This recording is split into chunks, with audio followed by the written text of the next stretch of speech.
Olá, eu sou Grazi Fink, seja muito bem-vindo ao Época em Cena e hoje eu vim trazer algumas curiosidades e também minhas impressões finais sobre a trilogia Rua do Medo. E se você está chegando agora no canal e está curtindo o conteúdo, inscreva-se, porque assim você ajuda muito o Época em Cena a crescer.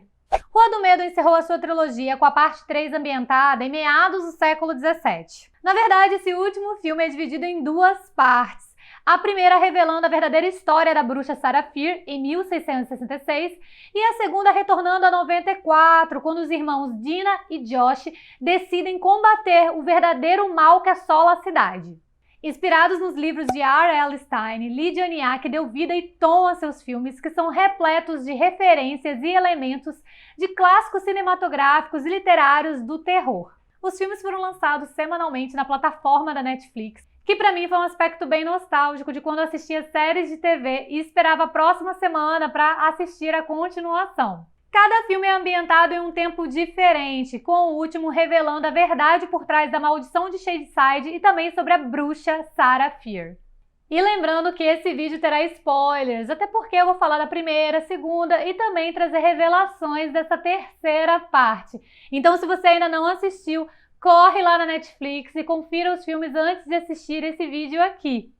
Mas antes de tudo, vamos entender o que aconteceu até agora nessa história. No primeiro longa, ambientado na década de 90, temos como sobreviventes Sam, Dina e Josh, que descobrem da pior forma possível que as cantigas e lendas a respeito da bruxa de Shadyside são reais. Quando Sam suja de sangue os ossos da bruxa, acaba tendo uma visão e assassinos do passado da cidade e também o mais recente começam a persegui-la. Mesmo se sacrificando e detendo os assassinos, Sam acaba sendo possuída e começa a querer matar todo mundo. Daí vamos para a parte 2, onde conhecemos C. Zig Burnham, que nos relata a verdadeira história sobre o massacre do acampamento de Nightwing em 1978. Ela relata sobre a sua irmã, sua vida no acampamento e rivalidade com os campistas de Sunnyvale.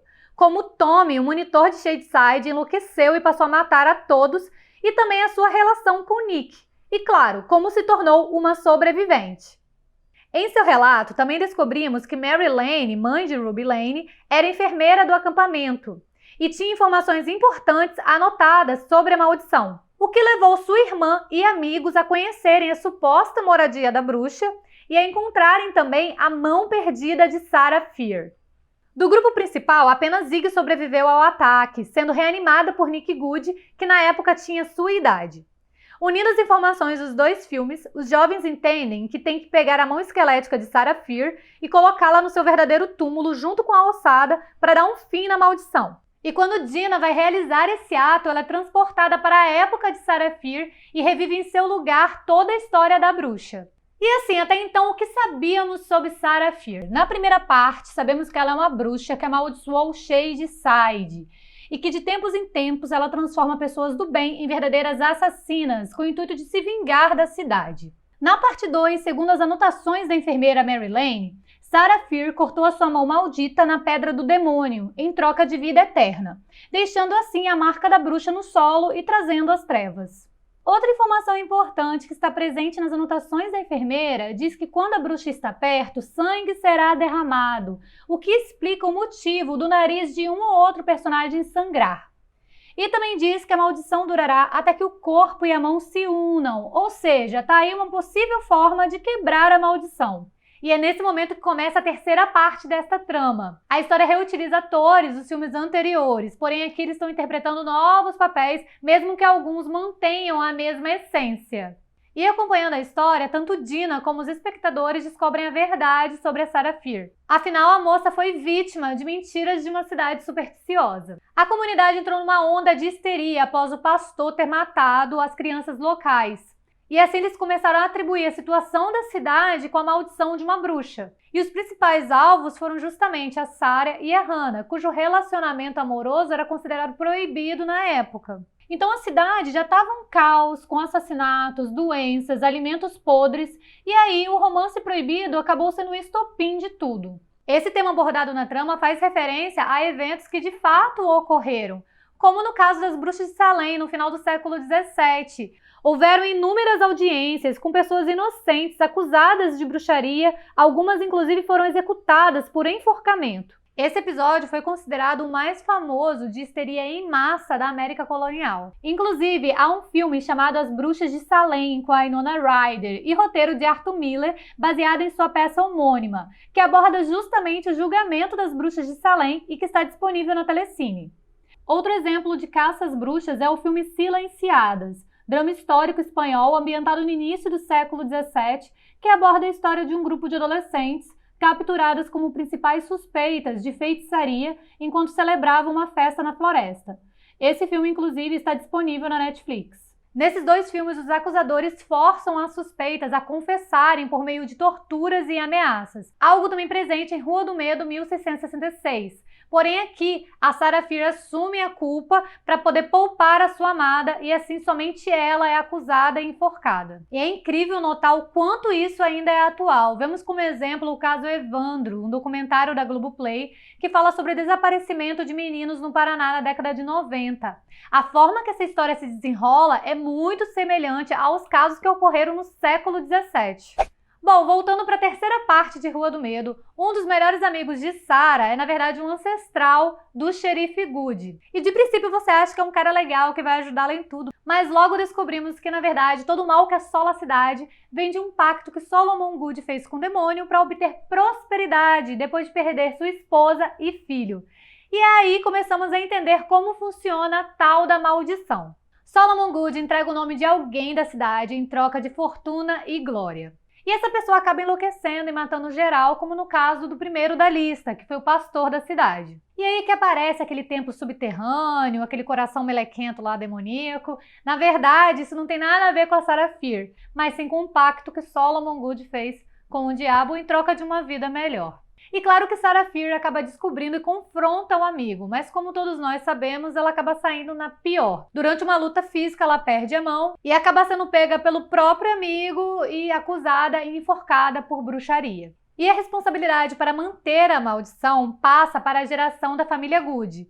E assim descobrimos que todos os assassinatos e eventos trágicos de 94 e 78 estavam vinculados ao xerife Good e não a Sarah Fier. Mas antes de Sarah ser enforcada, ela amaldiçoa a família Good, dizendo que um dia toda a verdade será revelada. E daí temos dois aspectos vinculados à maldição de Shadyside. O primeiro relacionado ao pacto que o ancestral de Nick Good fez para obter prosperidade, condenando assim almas de Shadyside que se transformariam em assassinos. E lembrando que o local onde Sarah Fier morava se chamava Union, um loteamento antes de ser dividido em Shadyside e Sunnyvale. Inclusive, os Good sempre entregavam o nome de alguém de Shadyside ao diabo. Essa pessoa fica possuída e mata. Assim, o diabo se alimenta do sangue dos mortos de Shadyside. E por esse motivo que Sunnyvale sempre prospera e Shadyside fica na pior. E o segundo vinculado aos ossos da Sarah Fier, que é a forma que a suposta bruxa tem de se comunicar com os vivos, para revelar a verdade sobre a família Good. E toda vez que alguém chega perto de saber a verdade, é perseguido pelos antigos assassinos de Shadyside, a mando do Ser das Trevas, que foi invocado por Solomon Good no século XVII. Então esses assassinos retornam para proteger o acordo dos Goods com o demônio. E apesar do final surpreendente, alguns aspectos já apontavam para o xerife Good. Vamos começar com Martin, que é um personagem que tem uma pequena, mas importante participação no primeiro longa e que apresenta uma relação não muito amistosa com o xerife. Afinal, o policial prende o homem acusando de fazer pichações no shopping onde trabalha, mas Martin sempre nega essa acusação. Na parte 2 de 1994, Dina revela a Josh que o verdadeiro mal de Shadyside é o xerife Good. Algo que já é previsto e revelado por Marty, quando ele fala que o nome do xerife está mais vinculado para algo ruim do que para bom. Também foi mostrado na segunda parte de 1994 que o xerife Good incriminou Martin. Isso é um ponto que sugere a falta de caráter de Good. Afinal, Martin é um possível sobrevivente do massacre do shopping de Shadyside. E talvez essa seria uma forma de tirar o Martin da jogada, pelo menos por enquanto. Eu realmente estava aguardando o retorno desse personagem. Afinal, ele tinha sim uma pequena participação, mas eu não achei que ele estava ali por estar. Os filmes levantam algumas questões sociais, mostrando as principais diferenças entre os moradores de Shadyside e Sunnyvale, mas sinceramente eu achei que a história de Martin não pararia por ali. E eu fiquei muito satisfeita de ver que ele retorna na segunda parte de 1994 a pedido de Josh e Dina, que bolam um plano para eliminar o Sheriff Good e acabar de vez com a maldição de Shadyside. E no filme 1978 também vemos alguns aspectos que apontam para Nick Good. Aqui vemos um personagem mais jovem, confiante e ao mesmo tempo confuso e inseguro, principalmente em relação à personagem Ziggy, que é uma Shadesider. A conexão deles é bem verdadeira, inclusive Nick acaba salvando a moça no final, e percebe-se nesse longa que a família Good é popular e tem certos privilégios.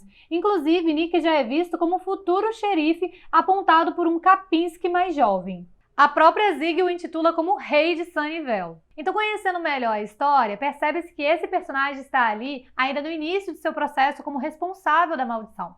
Afinal, o pai dele havia morrido há pouco tempo, então provavelmente o bastão devia ter sido passado para ele naquele período. E a parte mais marcante que revela o envolvimento de Nick com o massacre é a frase: "Eu sei que deixei muitas pessoas morrerem hoje à noite." Que, claro, pode trazer muitos significados para a história, afinal ele está ali responsável por vários campistas e também um dia deseja ser xerife, o que é um peso muito grande para ele. Mas agora que nós já conhecemos a história, sabemos que essa com certeza foi uma dica de seu envolvimento com a maldição de Shadyside. Outra sugestão bem sutil e importante é quando a música The Man Who Sold the World de David Bowie é tocada, justamente quando Nick revive Ziggy depois de ser atacada pelo leiteiro. No momento em que ela abre os olhos novamente, a letra exata que toca é "Você está cara a cara com o homem que vendeu o mundo." E essa mesma letra é tocada novamente no momento em que Nick mente sobre Tom Slater, dizendo que ele simplesmente enlouqueceu. E claro, por mais que a música também fizesse referência a Ziggy como fã de David Bowie, também temos ali uma referência, pelo menos nas entrelinhas, de que Nick foi quem vendeu Shadyside para que sua família e Sunnyvale pudessem prosperar. E daí surge uma outra dúvida sobre essa história, afinal como Ziggy conseguiu sobreviver todos esses anos após o massacre, sendo que ela mesma diz que aquilo nunca acabaria e que a bruxa tem suas próprias regras. E ela está certa, porém o que ela não sabe é que quem está por trás disso tudo é na verdade seu amigo Nick e não a bruxa. Sabemos que os assassinos não foram mais atrás de Ziggy porque ela morreu e assim como Sam foi ressuscitada. Mas ela não foi possuída, possivelmente por seu vínculo com Nick Good, cuja história é mostrada no longa 1978, como o início de um relacionamento amoroso interrompido por uma tragédia. Essa conexão entre o xerife e Ziggy pode ser o motivo dela ter sido protegida ao longo desses anos. Apesar que, quando conhecemos a Ziggy adulta, vemos que ela não tem uma vida muito saudável e está sempre preocupada com a maldição. Percebe-se que no final do longa 1994, há mais alguém envolvido com a maldição além da bruxa. Até porque é mostrado aos espectadores uma parte do processo da bruxa inserindo o nome da Sam a um mural com uma lista de assassinos de Shadyside. Nessa cena é mostrada que a pessoa possui as duas mãos, diferente de Sarah Fear, que possui apenas uma. E agora sabemos que essa pessoa é Nick Good, portanto se tratou realmente de uma escolha. Ziggy foi poupada, enquanto Sam se tornou o próximo alvo, sendo possuída pelo mal. E assim como os outros filmes, esse longa também apresenta algumas referências de livros e outros filmes. E uma das referências que a parte 3 pega emprestada é do filme O Novo Mundo, de 2005. Segundo a diretora, ela se inspirou na representação que o filme traz de um belo mundo que apodrece. E na parte 2 de 1994, continuamos vendo algumas referências já citadas em vídeos anteriores, como Carrie a Estranha, Assassinos e Slashers e também livros de R.L. Stine. Inclusive, eu preciso pontuar esse último porque a forma que Dina utiliza os livros é sensacional. No primeiro filme, a Heather utiliza um livro do Robert Lawrence para poder se proteger e impedir que o assassino Máscara de Caveira a esfaqueie. Porém, os livros de Robert Lawrence salvam o dia de uma forma ainda melhor no terceiro filme, durante o confronto do xerife Good e Dina, quando a jovem utiliza os livros do autor como colete para se proteger do golpe do xerife. Também temos outras cenas e frases que são repetidas por personagens diferentes em momentos distintos, um aspecto também muito comum nesses longas.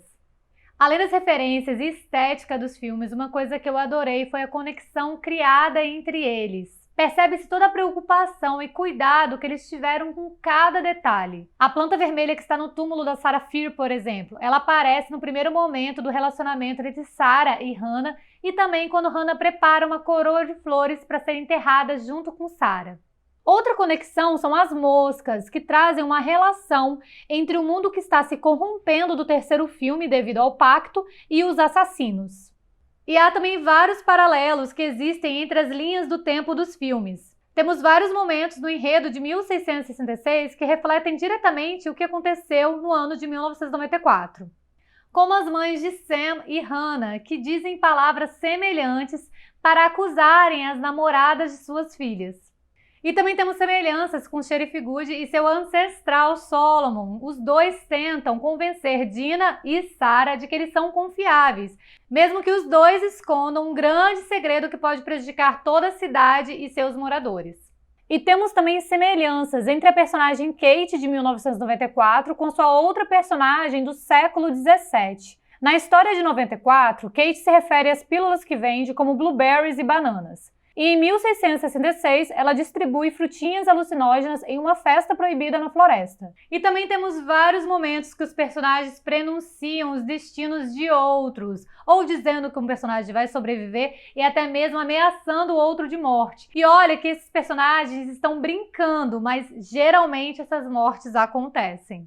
E há também várias pistas visuais nesses filmes. Um exemplo é o mascote do time de futebol de Sunnyvale, que é um diabo, o que já revelava de forma sutil a associação de algum morador da cidade a um pacto com o demônio.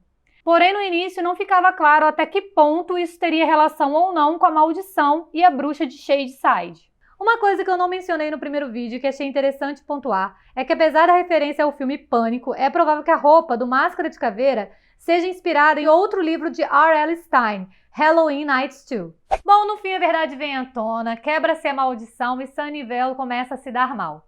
O livro de feitiços que os Goods utilizaram por anos foi deixado para trás por Dina e Sam, o que eu não entendi por quê, né, gente? Porque eu não deixava aquele livro para trás não, tá? E depois dos créditos há uma cena de alguém pegando o tal do livro, né? O que eu já imaginava. Mas aí que tá, foi a Dina ou a Sam que pegou o livro de volta para poder evitar uma futura maldição? Ou foi algum parente de Nick Good para começar a atormentar novamente a cidade? Bom, não dá pra saber, mas cria-se uma expectativa pra Rua do Medo 4, quem sabe? Confesso que eu gostei muito de todos os filmes, foi uma ótima surpresa e eu fiquei bem curiosa com as histórias do passado, principalmente da Ruby Lane. Mas vamos ver o que Lydia Niak pode nos trazer futuramente.